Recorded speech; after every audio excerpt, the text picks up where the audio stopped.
Assalamualaikum warahmatullahi wabarakatuh. Salam sejahtera untuk kita semua. Baik, saya Ramini Saragi, kelompok 4 akan membahas modul 11 KB1, yaitu konsep pendidikan seni. Langsung saja saya serahkan kepada rekan saya selanjutnya, dan saya persilahkan. Oke, baiklah, saya akan membahas tentang modul 11, yaitu konsep pendidikan seni di sekolah dasar.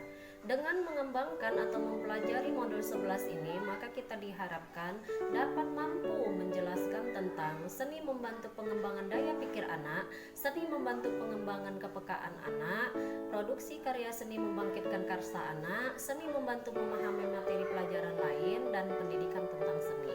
Di mana pendidikan adalah usaha sadar untuk mengembangkan anak dalam segala hal, sehingga anak menjadi orang dewasa.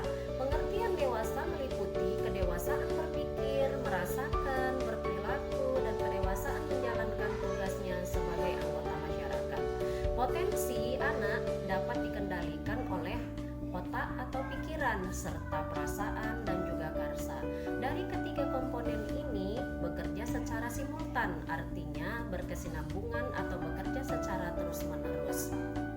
Dari fungsi yang dapat dikendalikan kerja otak manusia itu terbagi dua. Yang pertama, otak kanan dan juga otak kiri, di mana otak kanan manusia adalah mengembangkan kedisiplinan, keteraturan, dan berpikir secara sistematis. Sedangkan kerjaan otak kiri adalah untuk mengembangkan kemampuan kreasi atau unscriptured, seperti ekspresi, kreasi, imajinasi yang tidak membutuhkan sistematika kerja.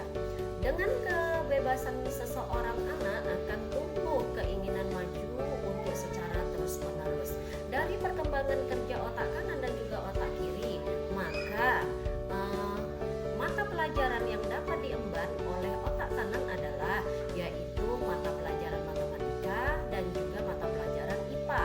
Sedangkan mata pelajaran yang untuk otak kiri adalah mata pelajaran seperti IPS, agama, dan juga kesenian. Selanjutnya, pendidikan seni melatih rasa keindahan yang sifatnya juga individual. Dalam hal ini yang dikatakan dengan Herbert Read mengemukakan art is most simply and most usefully defined as attempt to create a pleasing form. Secara sederhananya, seni adalah usaha untuk menciptakan bentuk yang menyenangkan. Baiklah, di sini saya Rita Sipayung akan menyampaikan pembahasan tentang seni membantu pengembangan daya pikir, rasa, dan karsa anak. Kita akan bahas yang pertama. Seni membantu pelatihan pengembangan daya pikir anak. Contohnya begini, ketika seorang anak ditugaskan untuk bernyanyi dan menari, maka ia akan menggunakan seluruh ingatan dan memori gerak, nada, dan irama yang berkonsentrasi dalam suatu penampilan. Dan ketika seorang anak itu ditugaskan untuk menari, maka ia menggunakan daya pikirnya untuk menuangkan isi dari lagu yang ia tarikan dalam bentuk-bentuk gerak.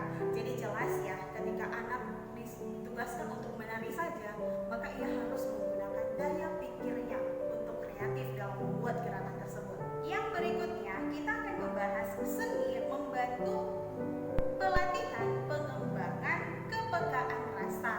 Contohnya begini, ketika seorang anak kita tugaskan untuk menyanyi, maka ia menggunakan kepekaan rasa untuk menyampaikan isi dari lagu tersebut, yang mana ini bisa juga kita definisikan sebagai sebuah penghayatan dalam menyanyikan sebuah lagu. Dengan penghayatan, maka orang lain juga akan lebih mudah menangkap apa isi yang tertera dalam lagu tersebut. Berikutnya, pelatihan produksi seni membangkitkan karsa anak. Kita bahas dulu yang pertama, karsa. Karsa itu adalah kehendak atau niat seseorang. Maka, proses berkarya pada hakikatnya merupakan kegiatan berangan-angan serta membayangkan terciptanya suatu karya. Jadi, jelas ya, sebenarnya belajarnya dengan membayangkan sebuah karya. Dan ketika anak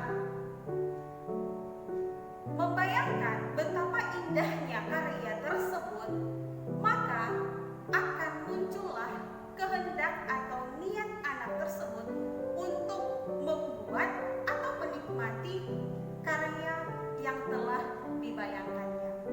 Mungkin itu saja pembahasan dari saya, akan dilanjutkan oleh teman saya berikutnya. Saya Mutiara Ginting akan melanjutkan topik kita dari halaman modul 11.15. Nah, dalam hal ini kita akan membahas mengenai seni membantu belajar memahami materi pelajaran lain. Secara umum, belajar pasti akan menemukan berbagai kesulitan. Nah, ini tentulah tidak mudah. Oleh karena itu, seorang guru akan mencoba untuk mencari jalan keluar agar siswa-siswa yang diajarkannya dapat mengeluarkan ide-ide kreatif. Misalnya, guru akan mencoba membuat sebuah permainan atau mungkin cara lain dengan membentuk kelompok dalam menentukan gambar-gambar tertentu. Ini pasti akan membantu seorang siswa atau beberapa siswa untuk mengerti pelajaran yang diajarkan oleh guru. Kita akan lanjutkan. Melalui permainan atau gambar akan membuat siswa-siswa mengarahkan pikirannya kepada satu titik permasalahan yang membuat pikiran mereka merasa tenang dan gembira. Dari penjelasan saya tersebut, kita dapat menyimpulkan bahwa yang pertama, seni membantu meningkatkan persepsi siswa dalam belajar. Yang kedua, seni membantu siswa berasosiasi terhadap bentuk yang lain, seperti misalnya korelasi dengan mata pelajaran yang lain. Yang ketiga, seni membantu kita berimajinasi dari abstrak ke konkret atau sebaliknya, dari konkret menuju abstrak. Nah, sekarang apakah yang dimaksud dengan pendidikan tentang seni? Pendidikan tentang seni merupakan pelatihan tentang karya seni sebagai ungkapan atau perasaan penciptanya. Oleh karena itu, ketika seseorang mempelajari karya seni sebenarnya juga merupakan usaha untuk memahami beberapa hal. Yang pertama, kita lihat bentuk karya seni yang terkait dengan mode atau cara berpikir orang-orang dan penciptanya ketika karya itu diciptakan. Kita lanjut yang kedua. Proses berkesenian sebenarnya merupakan proses yang kompleks dari tahap kejiwaan seseorang, dari berpikir untuk menemukan ide berkarya, serta merasakan sesuatu objek hingga menyentuh perasaan. Jadi dari penjelasan saya tadi, kita dapat menyimpulkan bahwa pendidikan seni merupakan pendidikan apresiasi tentang keindahan atau pemahaman terhadap karya cipta orang lain. Demikian penjelasan dari saya. Baik, jadi dapat kami simpulkan pada modul 11 KB1, yaitu salah satu fungsi pendidikan adalah menyeimbangkan kinerja otak kanan atau mengembangkan kedisiplinan, keteraturan, dan berpikir sistematis, dan otak kiri atau mengembangkan kemampuan kreasi yang konstruktur seperti ekspresi, kreasi, imajinasi yang tidak membutuhkan sistematika kerja agar terjadi perpaduan gerak yang dinamis. Kelompok mata pelajaran berbasis berpikir sistematis adalah matematika dan IPA.